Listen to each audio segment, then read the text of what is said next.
Primeiro, ao que vocês já vêm acompanhando desde ontem aqui conosco, a Alemanha e os Estados Unidos hoje oficializaram o envio de tanques pesados de combate, Main Battle Tanks, como se diz no linguajar anglo-saxão militar, para a Ucrânia. Até aqui é o equipamento pesado mais importante que a Aliança Ocidental está fornecendo aos ucranianos. Nós vamos conferir os fatos do dia e aí vamos analisar. Confira. Nos bastidores, a informação é que as autoridades alemãs pressionavam o governo americano, dizendo que não se comprometeriam com o envio dos tanques, a não ser que os Estados Unidos também o fizessem. O ministro de Defesa da Alemanha, Boris Pistorius, chegou a negar, mas Olaf Scholz não deixou dúvidas quando fez o anúncio ao parlamento alemão. Wir werden der Ukraine auch Kampfpanzer zur Verfügung stellen vom Typ Leopard 2. Das ist das Ergebnis intensiver Beratung erneut mit unseren Verbündeten und internationalen Partnern. Und ich will ausdrücklich sagen, es war richtig und es ist richtig, dass wir uns nicht haben treiben lassen, sondern dass wir auf diese enge Kooperation in einer solchen Angelegenheit setzen und sie auch fortsetzen. Poucas horas depois, o presidente americano Joe Biden anunciou o envio de 31 tanques de batalha Abrams M1 à Ucrânia. Segundo Biden, os tanques são necessários para ajudar os ucranianos a melhorar sua capacidade de combate em terreno aberto.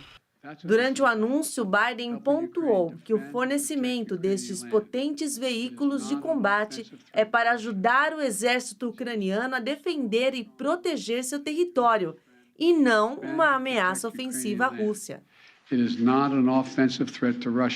Biden acrescentou que Putin esperava que o apoio da Europa e dos Estados Unidos à Ucrânia desmoronasse com o tempo, mas isso foi um erro. He was wrong. He was wrong. And he was wrong from the beginning and he continues to be wrong. We are united. America is united and so is the world. Gunta, vamos pegar primeiro o aspecto militar. Aliás, ouvi da boca do chefe de governo alemão, Kampfpanzer.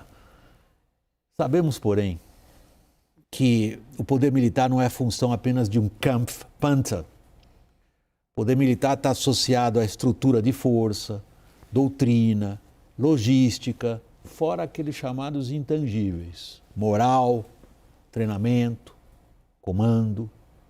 Os ucranianos vão conseguir usar um Kampfpanzer? Olha, por tudo que eles têm feito, eu acredito que sim. Mas só o problema do governo alemão tomar essa decisão é realmente por problemas internos. Não é à toa que a agora ex-ministra da Defesa caiu. Recebeu um cheque de 100 bilhões de euros e não conseguiu entregar um projeto de modernização das Forças Armadas. Alemanha, no caso. Alemão. Algo até meio que inimaginável, né? Todo mundo sempre, né? A Alemanha consegue planejar, mas os problemas internos de conseguir mudar uma mentalidade, uma cultura alemã, você viveu pacifista, você viveu lá, você conhece melhor do que todo mundo aqui. Então, há esse aspecto de conseguir o eleitor aceitar isso e também muitos políticos e empresários que ainda sonhavam com uma possibilidade do conflito terminar rápido e refazer as pontes com a Rússia. Agora, com o envio desses tanques, todas as pontes possíveis no futuro estão desmontadas. Ok, você jogou nossa atenção no que foi esse parto do ponto de vista político alemão. Mas eu vou voltar a essa digamos, pergunta. Em que medida esse equipamento pesado está ao alcance do ponto de vista da capacidade militar dos ucranianos de transformar isto no que os militares chamam de uma plataforma decisiva? É um desafio. Acho que os Abrams são um desafio maior do que os Leopards. Do ponto de vista técnico, sem dúvida. Tem 2.000 Leopards na Europa, então tem ampla assistência técnica, né? Peças de reposição, para usar as linguagens das concessionárias. Pós-venda. Pós-venda, boa. É um equipamento mais simples, não é simples o Leopard, mas é mais simples do que um Abrams, né? Mas, como diz o Gunther, até aqui os ucranianos demonstraram uma capacidade de aprendizado absurda, acho que sem precedentes, né, na história moderna e tal. Hoje é o exército mais capacitado do mundo em termos de prontidão de combate. Então, o ponto que você levanta é essencial, porque se a gente considera o emprego de tanques na guerra convencional moderna, que é do que nós estamos falando lá na Ucrânia, ele não funciona sozinho. Os russos deixaram isso claro para todo mundo. Tivemos até aqui, uma das contribuições aqui no WW mais vistas na internet foi justamente uma análise de um general brasileiro que comandou uma divisão de tanques lá no sul, o general Sérgio Etchegoyen, apontando os erros dos colegas russos deles. Não é assim que se faz. Se fizer assim, vocês vão ser derrotados. Então, o que precisa para o emprego de tanque, segundo os especialistas? Infantaria mecanizada atuando junto, precisa de artilharia com autopropulsão funcionando junto, precisa de cobertura aérea e proteção aérea e de guerra eletrônica. Agora, o ponto que você levantou é que eu gostaria de passar a sua avaliação, Gunther.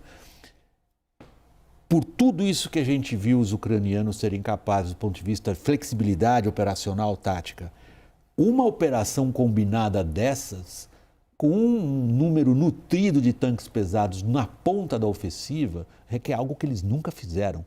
Estariam ao alcance? Acho difícil. O que eles têm a favor, primeiro, a inteligência americana, inteligência ocidental como um todo, não é só americana, mas principalmente americana. Eles têm a vontade de lutar, que eles estão lutando pelo seu território. O intangível da moral. A moral, né?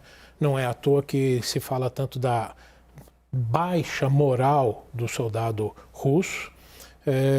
Eles têm essa capacidade de adaptar, como eu li esses dias, eles não precisam aprender 100% de como manejar esses tanques. Entre 50% e 80% do que eles precisam nesse momento, acho que eles conseguiriam. Cobertura aérea. Essa guerra mostrou que cobertura aérea é muito pontual. Essa ideia de supremacia aérea, como os americanos tiveram no Iraque e no Afeganistão, essa guerra mostrou que não tem como, né? Porque realmente é pela primeira vez 2 exércitos modernos utilizando pelo menos alguns equipamentos modernos, mísseis, por exemplo, Stinger, os antiaéreos. Eles acabaram com essa ideia de uma supremacia aérea e que consiga dar uma cobertura aérea.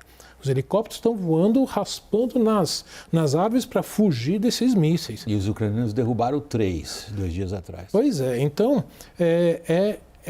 está sendo um laboratório até para o próprio Ocidente, até para os militares americanos. Provavelmente vão buscar algumas alternativas para isso, mas a minha percepção é que a preocupação é de uma ofensiva russa na primavera.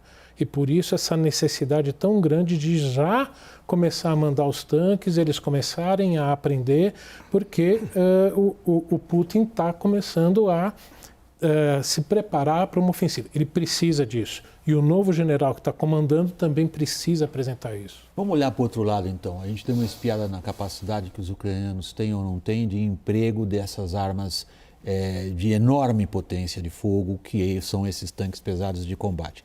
Vamos olhar para os russos.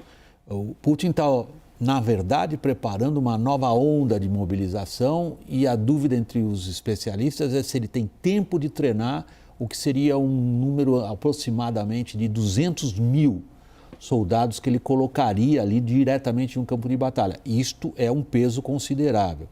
Agora, do ponto de vista da doutrina operacional e da cadeia de comando russa, Lorival, eles conseguiram se adaptar ao que eles estão enfrentando? Eu acho que eles vão melhorar a partir de agora, e os ucranianos acham isso também. Eles colocaram agora o Gerasimov, que é o comandante ali das Forças Armadas, né, para comandar esse teatro na Ucrânia, exatamente para pular as cadeias de comando, porque, como eu dizia, acho que ontem, né, num pelotão ucraniano, o cabo tem autonomia para falar, não, nós não vamos para cá, nós vamos para lá. Acabei de receber aqui uma informação de que é para lá, os russos estão para lá, então vamos para lá. né? O que dirá de um capitão ou de um major de uma companhia. Os generais russos não têm a autonomia que um cabo ucraniano tem. Então, o que o Putin resolveu fazer? Não, eu vou colocar o comandante das Forças Armadas no teatro de operações, se não fisicamente, pelo menos em termos de comando, para ter uma decisão mais rápida. Eu diria que eles estão indo para o tudo ou nada. E tem o grupo Wagner, de mercenários. E aí existe um problema político, né? Gravíssimo. Gravíssimo. Imagina uma guerra sendo conduzida por duas forças armadas, né? Sendo que o dono do grupo Wagner é um grande amigo do Putin e está usando presos criminosos, né? Ele tem tanto poder que ele foi aos presídios russos e tem vídeo dele, ele se gravou dizendo, vocês podem sair, vocês lutam 6 meses, vão receber dinheiro e vocês estão absolvidos. Ou seja, ele está acima da justiça russa, ele está acima de tudo. Ele é realmente um braço do Putin. Né? Então, são 40 mil homens que ele está empregando, que ele está empregando sobretudo no Donbass.